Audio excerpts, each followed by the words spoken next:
Rela dijual murah. Saudara Lim, apakah saudara pernah datang langsung ke tambang-tambang saudara? Salah satu aktivis maju menggantikan rekannya. Iya, sesekali. Apakah saudara tahu jika banyak demo yang menolak tambang-tambang saudara? Tahu, tapi mereka kebanyakan adalah penduduk luar, bukan pendatang. Oh iya, aktivis itu menyambar. Apakah saudara sempat bertanya satu persatu ke pendemo, melihat KTP-nya, memastikan mereka memang pendatang? Keberatan yang mulia, Hotma Cornelius memotong. Pertanyaan pihak penggugat tendensius. Klienku tentu tidak akan sempat memeriksa KTP para demonstran. Tapi adalah fakta, demo penolakan dilakukan oleh para pendatang, bukan penduduk setempat.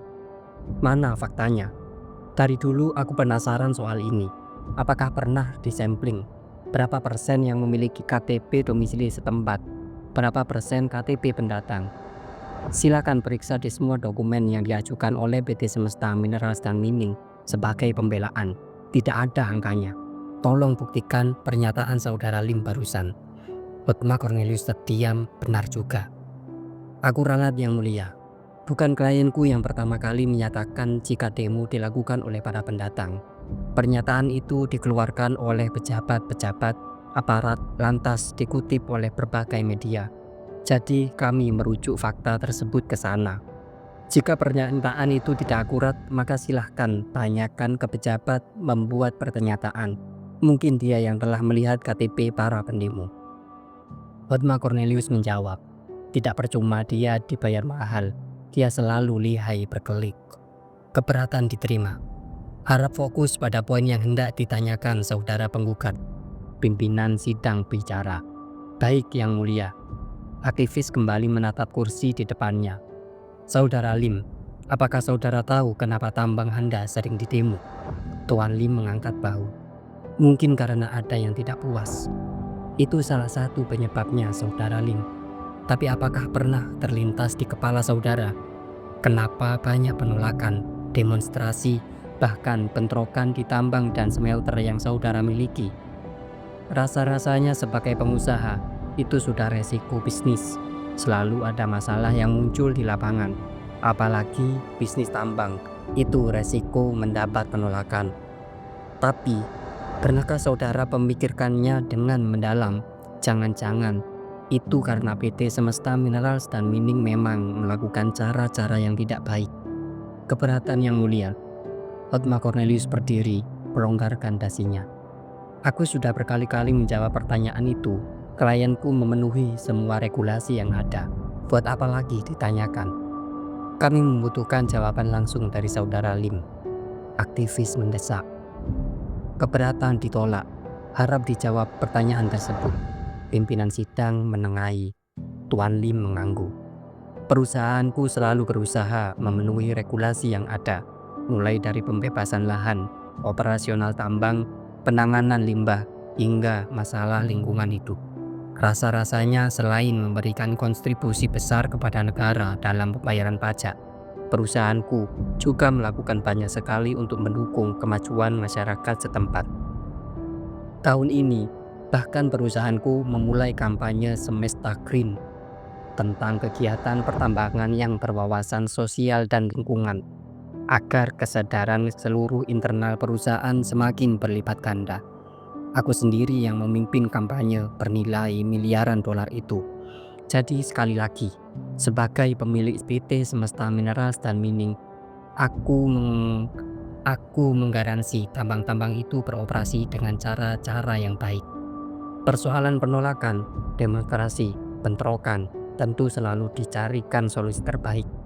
Pendekatan yang manusiawi, menghormati penduduk setempat. Tidak ada yang sempurna di muka bumi. Tambangku juga jelas tidak sempurna, melakukan 1-2 kesalahan minor. Tapi percayalah, PT Semesta Minerals dan Mining terus belajar dan memperbaikinya. Tuan Lim tersenyum. Hotma Cornelius mengepalkan tinjunya. Jawaban yang persis saat latihan. Aktivis lingkungan terdiam. 2 jam berlalu seperti menghadapi dinding terjal. 2 aktivis itu tidak mengalami kemajuan berarti. Dari sisi manapun diserang, Tuan Lim bisa menjawab pertanyaan. Dan Lord Cornelius dengan lincah menutupi celah yang terbuka. Waktu mereka semakin tipis, sesi terakhir dari seluruh rangkaian sidang itu hampir usai. Jarum jam dinding terus bergerak. Saudara Lim, apakah Anda tahu berapa persen tarif PPH atau pajak penghasilan badan yang dibayar PT Semesta Mineral dan Mining? Salah satu aktivis mencoba serangan terakhir. Rasa-rasanya sama seperti perusahaan lain, 22%. Aktivis lingkungan mengangguk. Apakah saudara tahu jika hasil tambang tidak dikenakan PPN atau pajak pertambahan nilai? Iya, tidak ada PPN untuk hasil tambang, tapi kami membayar royalti. Benar, perusahaan tambang membayar royalti atau PNBP, penghasilan negara bukan pajak. Tentu kami yakin saudara Lim memiliki pengetahuan yang baik tentang pajak dan keuangan. Aktivis mengangguk-angguk, diam sejenak, membuat ruangan lenggang, menyisakan suara pendingin. Saudara tadi bilang, perusahaan saudara memberikan kontribusi besar kepada negara dalam bentuk pembayaran pajak. Benar begitu? Iya. Maka, apakah saudara tahu secara persentase kontribusi pedagang di pasar Tanah Abang kepada negara ini lebih tinggi dibanding perusahaan tambang? Tuan Lim terdiam. Dia belum memahami pertanyaan. Otmar Cornelius juga diam menunggu arah pertanyaan. Baik, akan aku jelaskan. Aktivis itu balas tersenyum. Mari kita bayangkan Bapak Agus, pemilik toko baju di pasar Tanah Abang. Dia berjualan baju.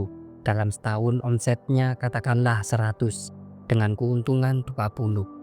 Maka berapa pembayaran pajak Bapak Agus ke negara? 11%. Dari PPN omset itu berarti 11 sendiri. Dan 22% PPH dari keuntungan itu berarti nilainya 4,4. Maka total yang dibayar ke negara adalah 11 ditambah 4,4 sebesar 15,4 atau setara 15,4% dari omset Bapak Agus. Aktivis diam sejenak, membiarkan lawannya mencerna penjelasan. Sekarang kita ambil kasus sebuah tambang emas. Katakanlah milik Bapak Joko.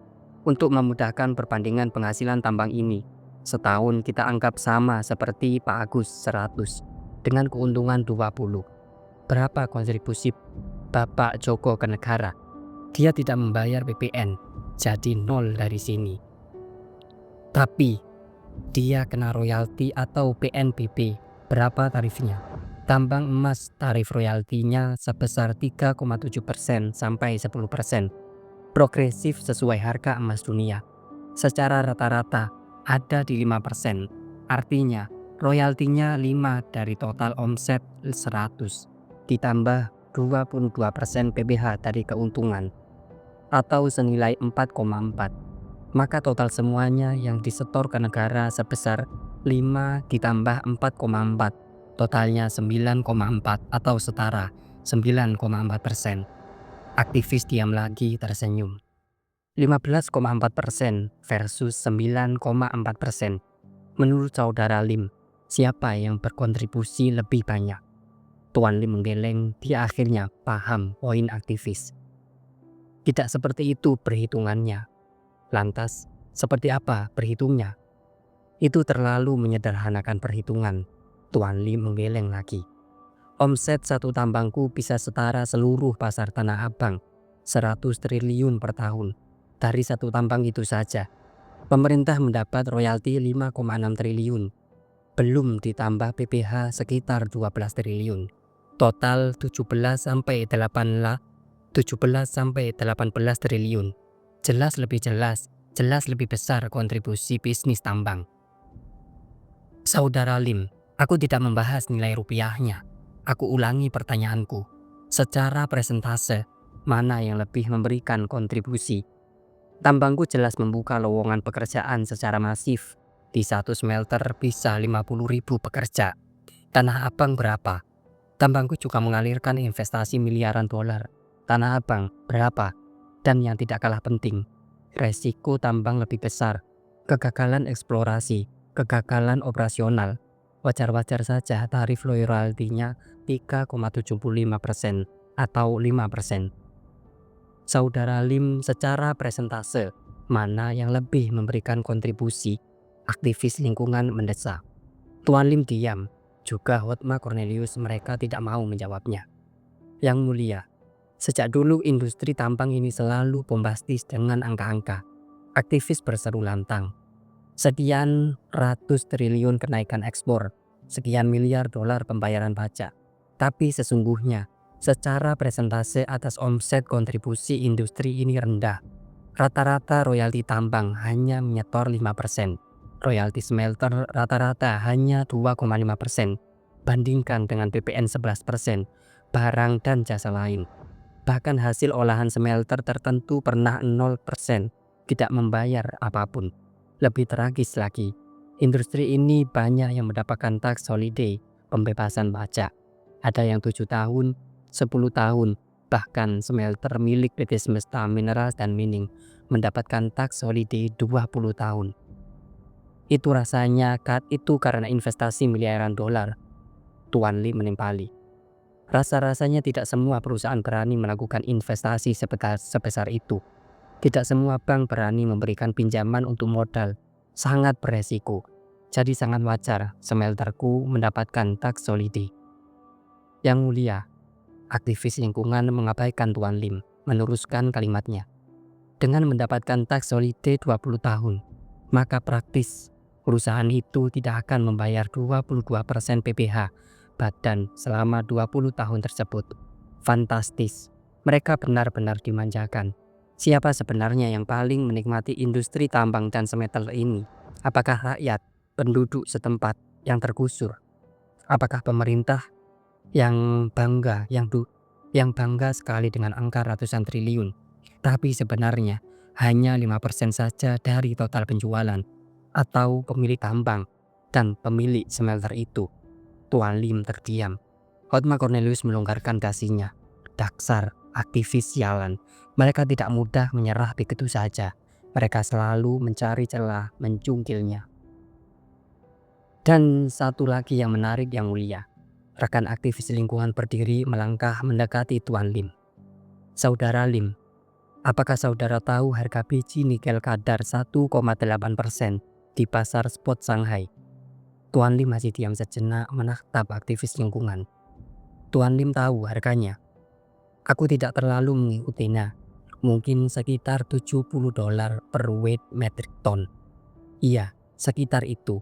Tepatnya di harga tadi malam sebesar 78 dolar per weight metric ton. Aktivis itu mengangguk. Apakah saudara Lim tahu HPM atau harga patokan mineral yang ditentukan oleh pemerintah saat tambang nikel lokal menjauh? Saat tambang nikel lokal menjual biji nikel kadar 1,8% tersebut ke smelter lokal. Tuan Lim menggeleng. Aku tidak tahu detailnya. Baik, aku beritahu. HPM terbaru untuk biji nikel kadar 1,8% adalah 42 dolar per weight metric ton. Artinya apa? Pemerintah mematok harga jauh lebih rendah dibanding harga dunia. Itu artinya apa lagi? Pemerintah mengizinkan smelter lokal membeli nikel dengan harga murah. Artinya secara sukarela mengurangi nilai royalti yang pemerintah terima. Padahal jika disesuaikan dengan harga dunia, royalti bagi pemerintah bisa naik hampir 2 kali lipat. Bukan main, pemerintah murah hati sekali. Tuan Lim menggeleng lagi. Tidak bisa begitu logikanya. Itu karena pemerintah melarang ekspor biji nikel. Hanya boleh menjual nikel murni yang telah diproses. Harga patokan ditetapkan oleh pemerintah tidak mengacu ke pasar internasional. Tentu saja akan lebih rendah. Kenapa tidak bisa? Tinggal tetapkan saja seharga 78 dolar. Tidak begitu. Itu akan membuat industri smelter kesulitan bahan baku. Tidak kompetitif, tutup. Ujungnya akan membuat program hilirisasi pemerintah kacau balau. Akurat, aktivis lingkungan mengangguk. Maka pemerintah menetapkan harganya lebih murah, mengorbankan royalti pemerintah, tapi membuat senang investor smelter. Bukankah begitu? Pemerintah rela jika hasil tambang dari perut bumi milik rakyat dijual diskon 50% agar investor smelter happy. Bukankah begitu? Keberatan yang mulia. Hotma Cornelius berdiri. Itu bukan wewenang klienku soal HPM biji nikel. Jika pihak penggugat hendak membahasnya, silahkan mengundang menteri terkait atau bila perlu presiden sebelumnya yang membuat kebijakan pelarangan ekspor nikel. Tidak perlu, bukan itu poin yang hendak kami bahas. Aktivis menggeleng, dia mengambil selembar kertas.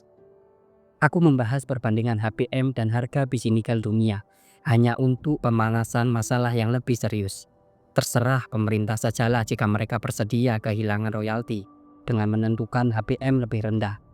Tapi yang satu ini serius sekali, karena yang satu ini jelas-jelas pelanggaran hukum dilakukan oleh PT Semesta Minerals dan Mining. Hotma Cornelius terdiam. Apa yang sedang dibicarakan aktivis ini? Saudara Lim, apakah saudara tahu biji nikel ini kemudian diolah menjadi nikel murni di smelter PT Semesta Minerals dan Mining? Tuan Lim mengangguk, tentu saja dia tahu. Baik, apakah saudara tahu harga nikel murni di pasar spot Shanghai sekarang?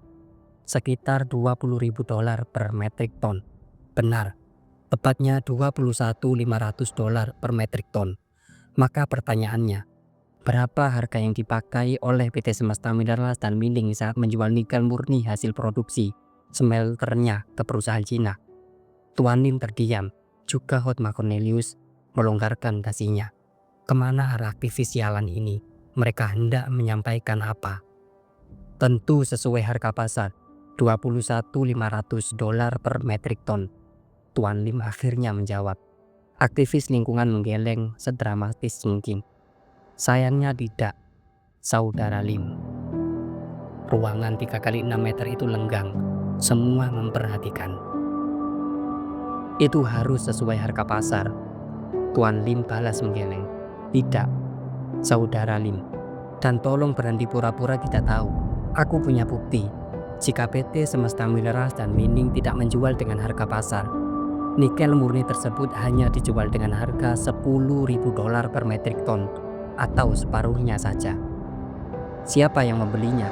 Perusahaan Cina yang terafiliasi dengan PT Semesta Minerals dan Mining. Investor sekaligus partner Saudara Lim dalam pembangunan smelter. Apa yang sedang terjadi? Kecurangan besar-besaran. Itu teknik pelanggan. Itu teknik pengelakan pajak lewat transfer pricing. Saat transaksi antar perusahaan terafiliasi dilakukan di luar harga pasar, melanggar ketentuan arm's length principle. Siapa yang diuntungkan? Tentu saja PT Semesta Minerals dan Mining dengan memanipulasi laporan harga dan volume ekspor ke pihak regulator di Indonesia. Maka nilai pajak ekspor nikel murni yang dibayarkan ke negara turun drastis, tinggal separuhnya. Praktik ini ternyata telah dilakukan bertahun-tahun oleh keberatan yang mulia. Hotma Cornelius memotong. Pihak penggugat hanya sembarangan menuduh, tidak ada buktinya. Aktivis lingkungan mengangkat kertas di tangannya tinggi-tinggi. Kertas ini berisi memo internal dari perusahaan terafiliasi yang membeli biji nikel, dan juga produk lain dari smelter PT Semesta Minerals dan Mining, mulai dari nikel pig iron, nikel matte, dan sebagainya. Memo ini dikeluarkan oleh CEO perusahaan di Cina dan konfirmasi oleh petinggi PT Semesta Minerals dan Mining. Aktivis lingkungan menyerahkan kertas itu ke pemimpinan sidang. Hotma Cornelius bergegas maju, wajahnya sedikit bias. Yang satu ini dia tidak mendukanya. Dia ikut melihat dokumen tersebut, terdiam. Sejenak dia berseru puas. Yang mulia, dokumen ini palsu. Perusahaan afiliasi klienku di Shanghai akan membantahnya. Aktivis lingkungan tersenyum. Hotma Cornelius kembali berseru. Bahkan jika isi memo ini valid, dokumen ini didapatkan secara ilegal. Entah dari mana pihak penggugat mendapatkannya. Dokumen ini diperoleh dengan meretas jaringan. Dokumen ini tidak bisa dijadikan bukti. Tapi aku lebih percaya dokumen ini palsu. Aktivis lingkungan mengangguk, dia sudah menebak bantahan Hotma Cornelius. Ibu Sri yang menerima dokumen ini. Ibu Sri yang menerima dokumen itu dari kolega jurnalis di Shanghai juga sudah bilang itu. Yang mulia, terlepas dari ilegal atau tidak memo tersebut, maka adalah fakta bahwa PT Semesta Minerals dan Mining melakukan kecurangan transfer pricing. Mereka beruntung sidang ini bersifat tertutup. Tidak akan ada yang memberitakan soal ini.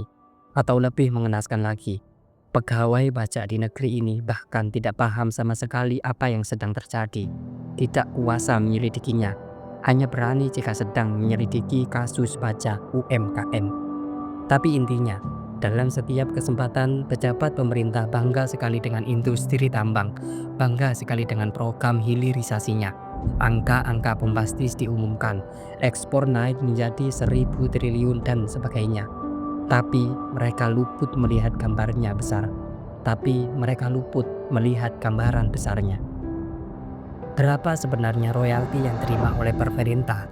Rata-rata 5% saja, jauh lebih rendah dibanding tarif PPN yang 11%. Berapa pajak penghasilan yang diterima negara dengan fakta obral tax holiday? Nihil. Dan apakah mereka telah memastikan jika produk ini dijual sesuai harga pasar dunia saat diekspor ke luar negeri? Karena bahkan pemerintah dengan sukarela memasang HPM yang separuhnya harga dunia. Itu semua fakta. Siapa sebenarnya yang paling menikmati produksi dan hilirisasi tambang ini? Investor, pemilik perusahaan. Merekalah yang tertawa lebar.